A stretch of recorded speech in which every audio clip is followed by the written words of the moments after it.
लग्नानंतर होईलच प्रेम मालिकेच्या आजच्या भागामध्ये आपण पाहतोय की आता इथे जीवा उठलेला असतो आणि तो म्हणत असतो, अगं काय चाललंय नंदिनी तुझं? तुला हे असे मध्यरात्री काय क्रेविंग्स होत आहेत? म्हणे पापलेट खायचं, हे खायचं, ते खायचं. अगं वेळ बघ किती झाली.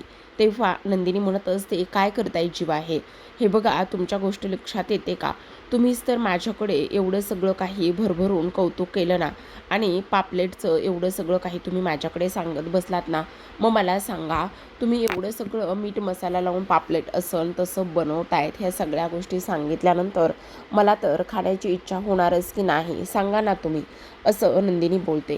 त्याच वेळेला आता जीवा म्हणत असतो, बरं ठीक आहे. असा जातो भाऊच्या धक्क्यावर आणि त्यानंतर मी आता पापलेट घेऊन येतो. असा गेलो आणि असा आलो. ठीक आहे, असं म्हणून आता जीवा निघून जातो. 3 वाजता गेलेला जीवा जवळपास 5 वाजलेले असतात. नंदिनी आवरून छान तयार झालेली असते, अंघोळ केलेली असते. तेवढ्यातच आता 5 वाजता नंदिनीचा फोन वाजतो आणि तो फोन असतो जीवाचा. जीवा ऑलमोस्ट खाली किचनमध्ये आलेला असतो आणि मस्त त्याने पापलेट स्वच्छ करून त्याला मीठ मसाला वगैरे लावून व्यवस्थित फ्राय केलेले असतात. नंदिनीला फोन करून खाली बोलावून घेतलेलं असतं आणि तेव्हा नंदिनी त्याला म्हणत असते, आलात तुम्ही? वाव, काय काय भारी सुगंध येतोय. अख्ख्या घरामध्ये ह्या पापलेटचा सुगंध दरवेळेला आहे. खरंच हे पाहून ना मला फारच आनंद झाला आहे. वाव. तेव्हा जीवा म्हणत असतो, हो तर आपल्या मिनी नंदिनीला हे पापलेट्स खायचे आहेत ना, आणि त्याचमुळे मी हे पापलेट घेऊन आलेलो आहे. मग आता नंदिनी म्हणत असते, पण जीवा, आज आपल्या घरामध्ये ना कोणीही पापलेट बनवत नाही.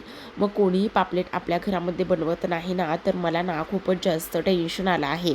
म्हणजे बघा ना, जर आता हे पापलेट्स इथे आपण बनवलेत खरे, पण याच्याबद्दल घरी काही समजलं तर काय करायचं, मला तेच नाही कळत आहे.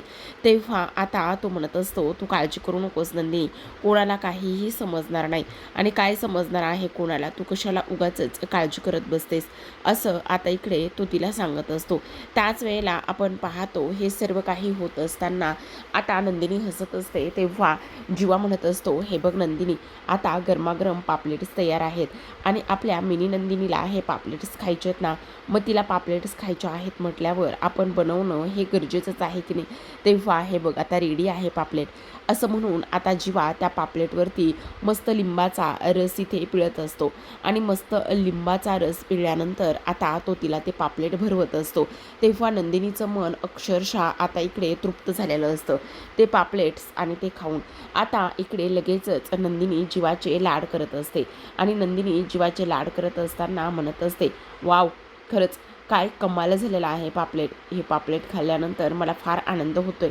तेव्हा आता इकडे जीवाला नंदिनी मिठी मारते आणि त्यानंतर जीवा तिला जवळ घेतो आणि तिच्या केसावर किस करत असतो. त्याच वेळेला आता आपण पाहतो इकडे जीवा खाली वागतो आणि त्याचबरोबर इथे नंदिनीच्या पोटाजवळ जातो आणि म्हणत असतो, कसं वाटतंय माझ्या ह्या मिनी नंदिनीला पापलेट? आता पोट भरलं ना? तर आता दुसऱ्या बाजूला आपण पाहतो की इकडे मानिनी सकाळी उठून तिची अंघोळ वगैरे झालेली असते, आरशासमोर उभी असते आणि त्याच वेळेला म्हणत असते, काय बाईशी, खरंच ना, लोकांना ना वाराने ह्या सगळ्या गोष्टी पाळताच येत नाही आहेत. लोक पण कसा विचार करतायत ना, ते मला कळतच नाही. काय चाललंय ना लोकांचं? खरंच मला तर असं वाटतंय शेजाऱ्या पाजाऱ्यांना जाऊन सांगायलाच पाहिजे की अरे बाबांनो, जरा ना वेळ वार वगैरे ह्या सगळ्या गोष्टी तुम्ही जरा पाळत जा. जरा ह्या वेळ आणि ह्या सगळ्या गोष्टी पाळल्या ना तर जरा बरं होईल. पण नाही, लोकांचं ना कसं ना, कधी कोणत्याही वेळेला काही खातात बाबा, असं आता इथे ती बोलत असते. त्याचबरोबर आता अलाराम वाजलेला असतो, 6 वाजलेले असतात. मग आता नंदिनीने जवळपास बरंचसं पापलेट खाल्लेलं असतं. तेवढ्यातच आता नंदिनी म्हणत असते, अरे बापरे, बहुतेक 6 वाजले, आईंची उठण्याची वेळ झालेली आहे. आई आता कोणत्याही क्षणाला किचनमध्ये येतील. मी काय म्हणते जीवा, आता तुम्ही हा सगळा कचरा आणि त्याचबरोबर हे सगळे पापलेटचे तुकडे वगैरे ह्या सगळ्या गोष्टींना तुम्ही बाहेर जाऊन फेकून द्या बरं. त्याचबरोबर मी पटकन हे इथलं आवरते. मग आता दोघांची झटापट सुरू झालेली असते, कारण एकतर जीवाने एवढं 500 600 800 रुपये करून करून ते पापलेट आणलेलं असतं, नंदिनीला भरवलेलं असतं आणि आता अशी त्याची धावपळ सुरू असते. आता पटकन इथे जीवाच्या हातामध्ये तिने कचरा हे सगळं काही भरून दिलेलं असतं. जीवा पटकन बाहेर जातो तर नंदिनी आता इथे भांडी घासायला घेत असते, जेणेकरून सगळं क्लीन स्वच्छ करून ठेवता येईल म्हणून. आता सगळी भांडी वगैरे तिनं घासून घेतलेली असतात. जीवाच्या हाताचा वास येत असतो, त्यामुळे तिथेच देवासमोर असलेली अगरबत्ती तो घेतो आणि खिशामध्ये ठेवत असतो. मग आता माझ्या हाताचा वास येणार नाही किंवा मी हात हे असेच खिशामध्ये घालून ठेवेल असा त्याचा विचार सुरू होतो. आता पुन्हा एकदा हातांचा वास घेतो आणि लक्षात येतो की पापलेटचा वास येतोय. आता मानिनी ही वरून खाली आलेली असते आणि ती जीवाला पाहते आणि म्हणत असते, काय रे जीवा? तेव्हा तो म्हणत असतो, आई आई तू उठलीस का? तेव्हा ती म्हणत असते, हो मी उठले ना. मग काय काय काय करतेस तू? तू देवपूजा करतेस का अगोदर? काय आणि तुझं काय चाललेलं आहे? मी देवपूजेच्या अगोदर इथे दूध गरम करायला ठेवतो. माझं रुटीन तुला माहिती नाही का? तेवढ्यातच किचनमध्ये काहीतरी पडल्याचा आवाज येतो. मग आता मानिनी म्हणत असते, किचनमध्ये कसला तरी आवाज आला, काहीतरी पडलंय का? तेव्हा जीवा म्हणत असतो, चमचा पडला आहे बहुतेक. काय चाललंय तुझं? तू काय बोलतोयस? आणि मला सांग, तू एवढ्या सकाळी सकाळी इथे काय करतोयस बाहेर? नंदिनी कुठे? आता तेवढ्यातच मानिनी म्हणत असते, थांब, मला ना आता इकडे देवपूजा करू देत नाही, दूध गरम करायला ठेवू देत. अगं दूध गरम करायला ठेवतेस? नंतर ठेव ना दूध गरम करायला, आत्ता काय घाई आहे? तुझं काय चाललंय ते सांग. आणि काय रे मेल्या, खिशामध्ये असे हात घालून का बरं बसला आहेस? काय चाललंय काय तुझं? सगळं काही ठीक आहे ना? त्याच वेळेला जीवा म्हणत असतो, हो तर सगळं ठीक आहे. कुठे काय काही नाही झालेलं, नक्की ना? हो नक्की ठीक आहे. आणि मला सांग, जरा पापलेटचा वास येतोय असं वाटत नाही का रे? कोणी मासे तळेत ना सकाळी सकाळी काही कळतच नाही. तेव्हा तो म्हणत असतो, हो का? वास येतोय अजून पण? म्हणजे मला नाही समजलं तुला काय म्हणायचं. जीवा तुझं काय चाललंय सांग बरं पटकन आणि दाखव मला, खिशामध्ये हात घालून का बरं बसलास? तेव्हा जीवा म्हणत असतो, मी ना अगोदर खिशामधले जे हात आहेत ना सकाळी सकाळी माझ्या बायकोशिवाय मी कोणालाच नाही दाखवत, त्यामुळे मी काही तुला ते हात दाखवणार नाही. जीवा उगाचच हा असला फॅजलपणा करू नकोस ना, उगाचच नाही ते डायलॉग मारू नकोस ना. मग आता लगेचच ती म्हणत असते, थांब मला किचनमध्ये जाऊ दे. किचनमध्ये गेल्याशिवाय आणि माझी कामं झाल्याशिवाय मला काही चैन पडणार नाही. मग आता लगेचच इकडे नंदिनी किचनमध्ये असते तेव्हा मानिनी जाते आणि मानिनी गेल्यानंतर ती म्हणत असते, अगं नंदिनी तू इथे? नंदिनी म्हणत असते, हो आई मी इथे. आणि काय गं काय करतेस किचनमध्ये एवढ्या सकाळी सकाळी? तू का उठलीस? आणि काय हे जीवाचं काय झालं? आणि त्याच वेळेला आता इकडे जीवा आणि नंदिनी दोघेहीजणं एकमेकांना खानाखुणा करत असतात. आणि तेव्हा मानिनी म्हणत असते, काय हे? अगं आंबे वगैरे हे सगळं काही आणि चहा वगैरे पण ठेवला आहेस तू? तेव्हा नंदिनी म्हणते, हो आई. आणि माशांचा पापलेटचा वास येतो असं वाटत नाही का? तेव्हा नंदिनी म्हणत असते, काय सांगताय अजून पण येतोय? मग आता मानिनी म्हणते, अजून पण म्हणजे? नाही नाही म्हणजे विचारलं येतोय का, म्हणजे बघा ना इथे मी आंबे काढून ठेवलेत. अगं आंब्यांचा वास येतोय खूप छान. पण काय गं नंदिनी तुला आंबे खायचे नाही आहेत ना? मग हां आई मला आंबे खायचे नाही येतं, पण मी म्हटलं चला आंबे नाही खायचे म्हणून काय झालं, आपण वास तर घेऊ शकतो ना, म्हणून मी ह्या आंब्यांचा वास घेतो ते बस एवढंच. पण जीवा सांग बरं तुझं काय चाललंय? दाखव तुझा हात दाखव. जीवा अजिबात नाही हां, जा पहिले तुम्ही अंघोळ करून या बरं लवकर. तेव्हा मानेने त्याला म्हणत असते, काय अंघोळ नाही केलीस आणखी? जा लवकर. आता असं म्हणून तो निघून जातो. आता इकडे मानिनी आजूबाजूला पाहणार तेवढ्यातच नंदिनीने मानिनीसमोर चहाचा कप पकडलेला असतो आणि म्हणत असते, आई हे घ्या तुमच्यासाठी चहा. त्यावर मानिनी म्हणत असते, काय गं नंदिनी आज चहासुद्धा बनवलायस? तेव्हा नंदिनी म्हणत असते, हो. मग मानिनी म्हणते, काय गं इथे चहाचा वास घेऊन तर असं वाटतंय की चहा फक्कडच झाला असेल. तेव्हा नंदिनी म्हणत असते, हो. मग काय तू एवढ्या लवकर कशी काय उठलीस? नाही आई काही नाही, असंच झोपेत नव्हती ना म्हणून उठले. दुसऱ्या बाजूला आपण पाहतो आता विजय हा त्याच्या वसूच्या खोलीमध्ये असतो आणि तेव्हाच आता त्याच्यासाठी वसू आत्या थंडगार पणं घेऊन आलेली असते आणि म्हणत असते, विजयराव हे घ्या पणं. अहो काय ना रम्याचा फोन आला होता आणि विचारत होती, आई विजयरावांना बरं आहे का गं? विजयरावांना काही त्रास वगैरे होत नाही ना? आणि त्याचबरोबर त्यांना सांग त्यांची काळजी घ्यायला. तेव्हा आता इकडे विजय म्हणत असतो, हो का असं म्हटली का? पण विजयराव तुम्हाला रम्याची आठवण येते का हो? तेव्हा विजय म्हणत असतो, हां मग येते का हे काही विचारणं झालं का सासूबाई? नाही पण विजयराव तुम्ही विचार कसला करताय? काही प्रॉब्लेम तर नाही आहे ना? काय झालेलं आहे? त्याच वेळेला आता इकडे ती म्हणत असते, नाही नाही प्रॉब्लेम असं काहीही झालेला नाही आहे, पण तरीसुद्धा मग काय झालं आहे ते सांगणार आहात का? त्याच वेळेला आता इकडे सगळ्यात महत्त्वाची गोष्ट म्हणजे विजय म्हणत असतो, काही नाही हो ती काव्या, त्या काव्यामुळे सगळ्या काही गोष्टी इथे अशा होत आहेत काव्यामुळे. त्याच वेळेला आपण पाहतो की आता लगेचच ही जी काही वसू आहे ती म्हणत असते, कशाला उगाचच एवढा विचार करताय विजयराव, द्या ना सोडून. एवढा सगळा विचार करण्याची काही गरज नाही. एवढा सगळा विचार करून उगाचच नाही त्या गोष्टी कशाला मनाला लावून घेताय. आणि ती काव्या, त्या काव्याचं एवढं काय घेऊन बसलाय हो तुम्ही, द्या सोडून सगळं काही. असं म्हटल्याबरोबर आपण पाहतो की आता इकडे विजय म्हणत असतो नाही सोडून देता येणार. आणि हे सगळ्या काही गोष्टी माझ्या मनातून जातच नाहीत, तर सोडून मग कसं काय द्यायचं, असं सुद्धा आता इकडे तो बोलत असतो. त्याच वेळेला आता वसू म्हणत असते, तुम्हाला सांगू का एक महत्त्वाची गोष्ट, म्हणजे हे बघा, त्या काव्याची आई म्हणजे शारदाचे ना इथे 3 वेळा मिसगॅरेज झालेत. आणि शारदाचे 3 वेळा मिसगॅरेज झाल्यानंतर तो अनुवंशिकता असू शकतो की नाही. मग मला एक गोष्ट सांगा, इथे हे सगळं जर ह्या काव्याच्या आणि त्याचबरोबर इथे नंदिनीच्या बाबतीत जर झालं तर तेव्हा तो म्हणत असतो, मग आता ह्या मास्टर माइंडचा मास्टर प्लॅन तुम्हाला ऐकायचा आहे का, असं सुद्धा आता इकडे ते बोलत असतात. आता हे सर्व काही बोलल्यानंतर दुसऱ्या बाजूला आपण पाहतो की इकडे आता शारदा ही मानिनीला भेटायला आलेली असते. आणि जेव्हा भेटायला येते तेव्हा मात्र आपण पाहतो आता मानिनी म्हणत असते, खरं तर तुम्ही आलात ना, खरंच ही आनंदाची गोष्ट आहे, बरं झालं तुम्ही आलात. त्याच वेळेला आता आपण पाहतो की इकडे शारदा म्हणत असते, हो. तेवढ्यातच आता विजय येतो. आणि विजय आल्यानंतर इथे तो म्हणत असतो, अरे वा, तुम्ही तर इथे ह्या आहात ना, म्हणजे शारदा काकू आहात ना, नंदिनी आणि काव्याच्या आई. खरं तर तुम्हाला भेटण्याची ना मला फार उत्सुकता होती. मी ऐकलं की तुमचे 3-3 वेळा मिसगॅरेज झाले, पण तुम्ही नका काळजी करू. काव्याच्या बाबतीत आणि नंदिनीच्या बाबतीत असलं काही होणार नाही आहे. आता मानिनीला राग येतो. मानिनी उठून उभी राहते आणि इथे विजयला म्हणत असते, विजयराव, काय चाललंय हे? हां, काही बोलण्याची पद्धत वगैरे असते की नाही? कशा पद्धतीने तुम्ही बोलताय? तेव्हा विजय म्हणत असतो, सॉरी, मला काळजी वाटली म्हणून मी फक्त एवढंच बोललो. म्हणजे कसं आहे ना, काव्या बाबतीत आणि नंदिनी बाबतीत काही व्हायला नको आहे ना, म्हणून मी एवढं बोललो, बाकी काहीच नाही. पण जर तुम्हाला राग आला असेल तर सॉरी बरं का. मग आता मानिनी म्हणत असते, राग येणं साहजिकच आहे, असं बोलणं ही काही पद्धत झाली का? मग आता विजय म्हणत असतो, आपण लवकरच भेटूया बरं का, असं म्हणून तो त्यांच्या पाया पडत असतो. आणि पाया पडून आता निघून जातो. तेवढ्यातच नंदिनी आता तिच्या खोलीतून खाली येत असते. समोर पाहते तर शारदा, आणि म्हणत असते, अगं आई, तू कधी आलीस? त्याच वेळेला शारदा म्हणत असते, बस अगं आत्ताच आलेली आहे. कशी आहेस तू? म्हटलं चला, माझ्या 2-2 मुलींना एवढी आनंदाची गोड बातमी दिली आहे, म्हणून म्हटलं त्यांना भेटून येऊया. खूप दिवस झालं. आई, तुझी नर्मदा यात्रा कशी झाली गं? मग आता ती म्हणत असते, हो गं, खूप छान झाली. काव्या कुठे आहे? ना, ती तिच्या खोलीमध्ये आहे. मालिनी म्हणत असते, अहो तुम्हाला सांगू का, तुम्हीच आता एक आई म्हणून सांगा बाई, सासू म्हणून तर ती काही माझं ऐकत नाही आहे. तिला म्हटलं मी 2 दिवस आता घरूनच क्लास कर म्हणून, अधूनमधून क्लासला जात जा. तर आता इथे मालिनी म्हणत असते, तुम्ही दोघीजणी गप्पा मारत बसा, मी पटकन तुमच्याकरिता चहा बनवते.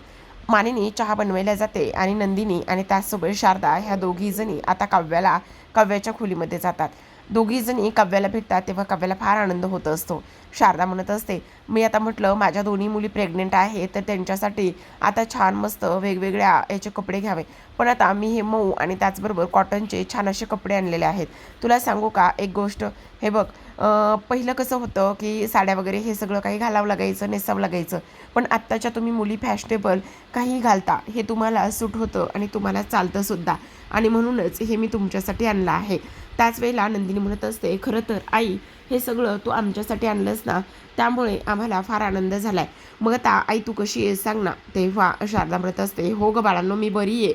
शारदा म्हणत असते, खरं सांगू का गं पोरींनो, नंदिनी तुझ्या अगोदर ना माझे 3-3 वेळा मिसगॅरेज झाले, त्यामुळे मला ना तुम्हा दोघींची सुद्धा थोडीशी काळजी वाटत आहे. त्याच वेळेला काव्या म्हणत असते, आई तू माझी अजिबात काळजी करू नकोस. आणि हे बघ, मला जरी काही झालं ना तरी मी नंदिनी ताईला काहीच होऊ देणार नाही. तेव्हा नंदिनी म्हणत असते, ए वेडाबाई, गप्प बस, तुलासुद्धा काही होणार नाही. आणि तुला असं का वाटतंय की तुला काहीतरी होईल म्हणून? ही नंदिनी ताई तुला काही होऊ देणार नाही, समजलं तुला?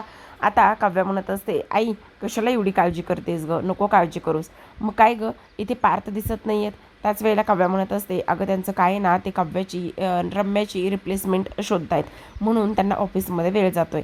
आता पार्थ इथे इंटरव्ह्यू घेत असतो रम्याची रिप्लेसमेंटसाठी, पण त्याला एकही पाहिजे तसं कॅन्डिडेट भेटत नाही. आणि त्यावेळेस तो म्हणत असतो, आज या दिवशी तरी रम्याच्या जागी एखादी रिप्लेसमेंट भेटणार आहे की नाही कळत नाही.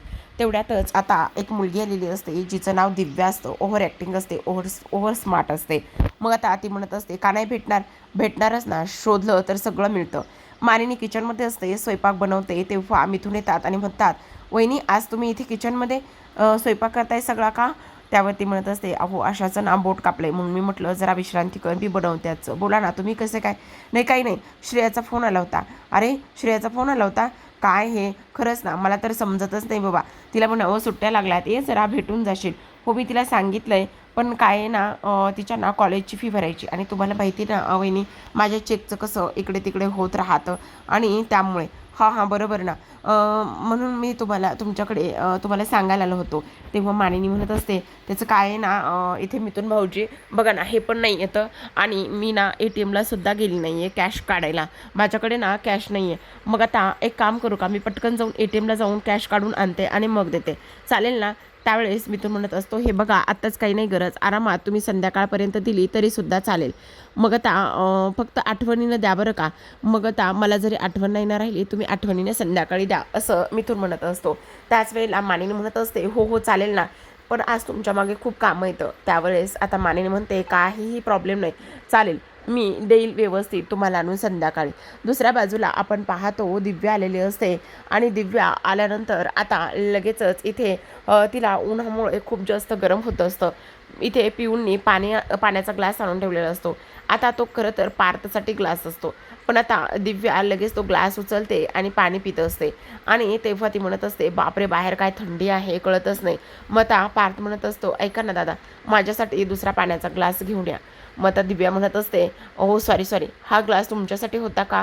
मला कळलंच नाही, सॉरी बरं का. काय त्याचं काय ना, बघा ना बाहेर एवढं ऊन आणि गरमी आहे ना, की त्यामुळे मला ना काय करावं ते कळलंच नाही, एवढी तहान लागली होती. पण तुम्हाला सांगू सर, खरंच आज ना तुम्हाला जी काही रिप्लेसमेंट हवी ना ती मिळूनच जाणार आहे. मग आता पार्थ म्हणत असतो, ते कसं काय? हो काय सांगू तुम्हाला, पण तुम्ही जरा म्हणजे ओव्हर ॲक्टिंग करताय असं वाटत नाही का? नाही हो, असं काय वाटतंय? पण आज आज तुम्हाला मिळूनच जाणार आहे. आज तुम्हाला इथे तुम्हाला रम्या शितोळेच्या जागी इथे रिप्लेसमेंट हवी ना? हो, पण तुम्हाला का वाटतं की मी तुम्हालाच इथे सिलेक्ट करेल आणि तुम्हीच रम्या शितोळेची जागा घेऊ शकता म्हणून? त्यावेळेस ती म्हणत असते, त्याचं काय आहे ना, मी रम्याच्या सगळ्या काही डिझायनिंग पाहिलेल्या आहेत. एक आर्किटेक्टच्या डिझाईन कशा असायला हव्यात, AI जनरेटेड नसायला हव्यात. आता बघा सांगा, आपण जेव्हा एखाद्या हॉटेलमध्ये किंवा बाहेर जातो त्यावेळेस कौलारू घरं, मातीचं अंगण सारवलेलं, चूल, हे सगळं पाहून आपल्याला आकर्षण होतं, बरोबर की नाही? मग तसंच डिझाईनमध्ये सुद्धा त्याच गोष्टी असायला हव्यात. तसं रम्याच्या डिझाईनमध्ये नव्हतं, मॅन्युअली डिझाईन बनवायला हव्यात. म्हणून मी तुम्हाला सांगते, रम्यापेक्षा बेस्ट डिझाईन मी तुम्हाला देऊ शकते. आता पार्थ म्हणत असतो, हो तुम्ही बोलताय ते अगदी बरोबर आहे, पण तुम्हाला एवढा कॉन्फिडन्स? तेव्हा ती म्हणत असते, त्याचं काय ना सर, कॉन्फिडन्स असणं फार गरजेचं आहे, आणि त्याच वेळेला तुम्ही लाईफमध्ये त्याच वेळेला खूप जास्त पुढे गेलात असं वाटत नाही? तेव्हा ती म्हणत असते, माझी आई तर तेच म्हणते ना सर, काय सांगावं तुम्हाला, माझी आई सतत म्हणते, अगं काय त्याचे लाड करतेस एवढे, तो सतत लाड घालत असतो, हे करत असतो, ते करत असतो. अहो तुम्ही काय बोलताय, तुम्हाला कळतंय का? अहो माझी आई तेच सांगते, सगळे महिन्याची सॅलरी घेते आणि त्या डॉगीवरच खर्च करते.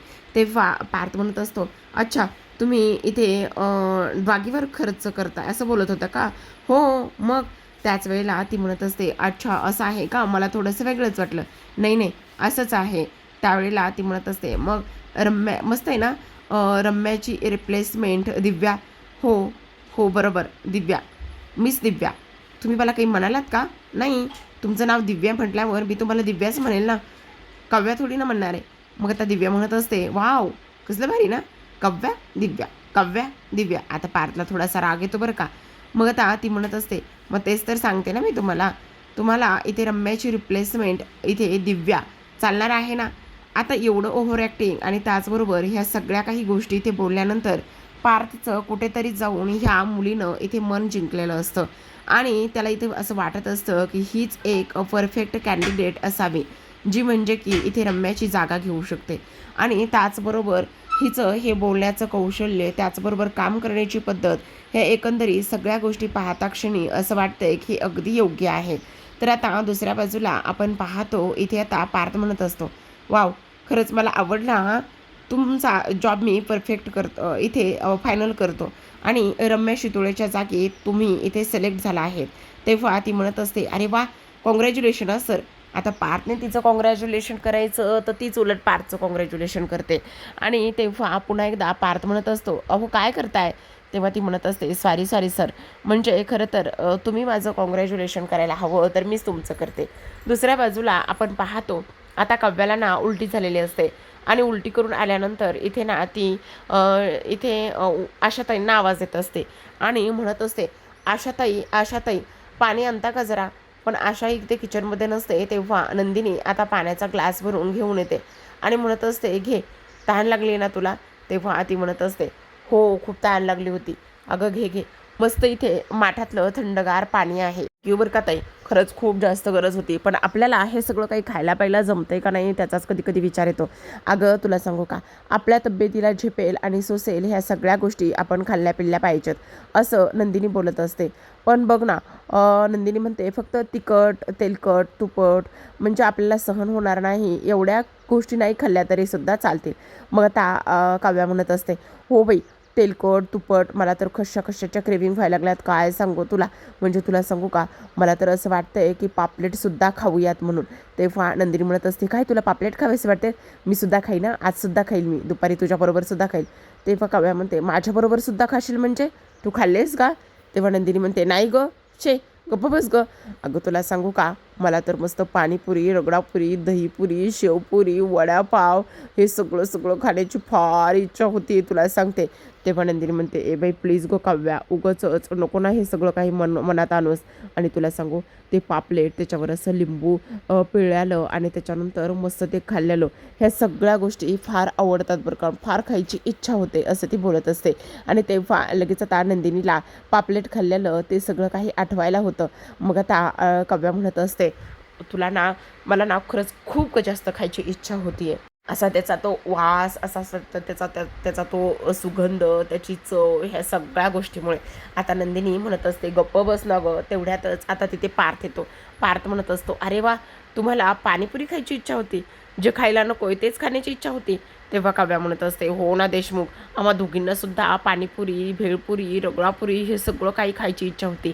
मग आता लगेच इकडे पार्थ म्हणत असतो, तुम्ही नका काळजी करू, आज ना तुम्हा दोघींसाठी मस्त पाणीपुरी मी बनवतो, जीवाला सुद्धा मदतीला घेतो. मग नंदिनी म्हणत असते, नाही, जीवा आज तुमच्या मदतीला नाही येऊ शकत आहेत, ते झोपलेत. काय आता यावेळेला झोपलाय. हां, कारण तुम्हाला नाही माहिती, जन्मजय देशमुख आज पहाटपासूनच इथे कोणासाठी तरी पापलेट बनवत होते आणि कोणाला तरी मस्त असं लिंबू पिळून पापलेट खाऊ घालत होते.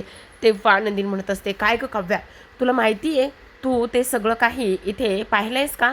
हो, तुला कसं माहिती. पण त्याचं काय झालं ना, पाटे पाटे मला जाग आली, किचनमधून काहीतरी खुडूम खुडूम आवाज येत होते म्हणून मी बघितलं, तर इकडे मस्त जन्मजय देशमुख इथे नंदिनीला, आमच्या मोठ्या बहिणीला मस्त पापलेटवर लिंबूच पिळून तिला ते भरवत होते. असं म्हटल्याबरोबर आता लगेचच इकडे पार्थला आनंद होतो. मग आता इकडे पार्थ म्हणत असतो, अरे वा, खरंच भारीच झालं बरं का, हे मजा आली. आज माझंसुद्धा खूप मोठं टेन्शन गेलं आहे. रम्याची रिप्लेसमेंट दिव्या मिळाली आहे.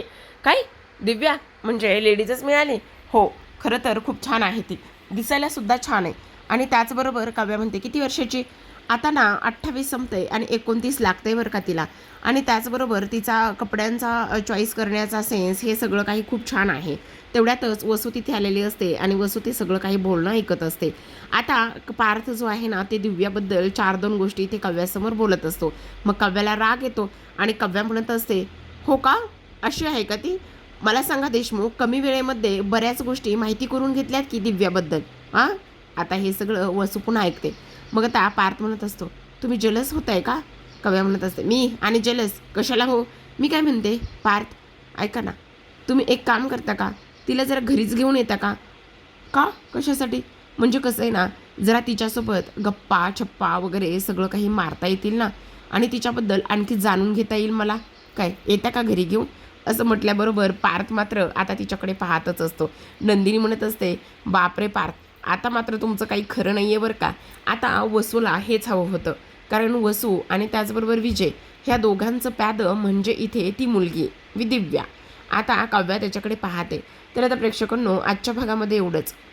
उद्याचा भागसुद्धा फार इंटरेस्टिंग आहे, कारण उद्याच्या भागामध्ये आपण पाहतो की इथे आता मानिनी रडत असते, बहुतेक काहीतरी गोष्ट झालेली आहे. आणि तेव्हा इथे ना वसू तिच्याकडे येते आणि म्हणत असते, तुला सांगू का, हे बघ मानिनी, मला खरं तर ही गोष्ट तुला सांगायची नव्हती, पण सांगते. त्या दिवशी गुरुजींनी मला आणि रम्याला काय सांगितलं माहिती आहे का तुला. म्हणजे काव्याच्या बाळाबद्दल त्यांनी भाकीतच केले. काय म्हणाले गुरुजी.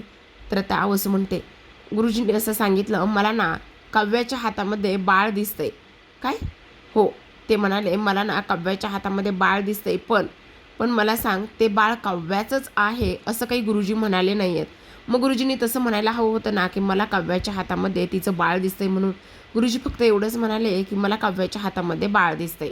असं म्हटल्याबरोबर आता मानिनीला खूपच मोठा धक्का बसतो. मग वसू म्हणत असते, तेच तर मला कळत नाही आणि त्यामुळे काव्याची खूप जास्त काळजी वाटते. आता दुसऱ्या बाजूला मध्यरात्र झालेली असते आणि एक बाहुली जी आहे ना, ती जिन्यावरून कोणीतरी फेकलेली असते आणि ती बाहुली जिन्यावरून फेकल्यानंतर ती तशीच घरंगळत घरंगळत खाली फरशीवर येऊन पडत असते. दुसऱ्या बाजूला पार्थ आणि काव्या हे शांतपणे झोपलेले असतात. काव्याच्या हाताखाली पार्थचा हात असतो आणि ते काव्या ही बेडच्या एका अंगावर म्हणजे बेडच्या एका बाजूला एका अंगावर झोपलेली असते. बहुतेक ना ती तशी सरकत सरकत सरकत बेडच्या त्या कडावर येऊन पोहोचलेली असते आणि बहुतेक असं वाटतंय की ही काव्या जी आहे ना ती बेडवरून कदाचित पडण्याची शक्यता आहे. पण तसं काही दाखवलेलं नाही आहे. फक्त काव्या अशी थोडीशी बेडच्या अजूनच कोपऱ्याला आलेली दाखवलेली आहे. तर पाहत राहा. होईलच प्रेम. भेटूयात अशाच एका नवीन एपिसोड सोबत. तोपर्यंत धन्यवाद.